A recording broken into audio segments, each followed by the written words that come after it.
Inabidi nije niombe viongozi wa dini tuendeshe maombi pia. Unajua wakati mwingine hizi chaguzi hizi watu kumaliza kuchagua pap, alafu baada ya kupiga kula ametangaza hivi tulimchaguaje huyu?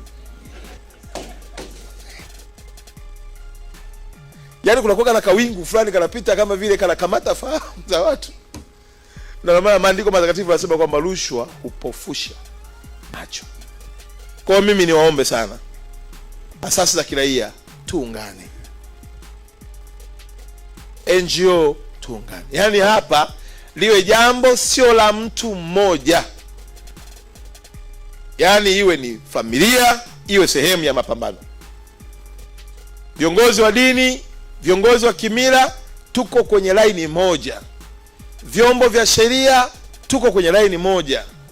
Vyombo vya habari tuko kwenye laini moja. Asasi za kiraia, NGO, wote tuko sehemu moja. Walimu, malekchara wote, kauli yetu iwe moja, kulinda maadili ya taifa letu. Mimi niwaombe kwa unyenyekevu mkubwa, turudini kubanana na waumini wetu kwenye mimbari zetu. Tutengeneze kizazi kizuri chenye hofu ya Mungu. Hii rushwa itaondoka yenyewe tu.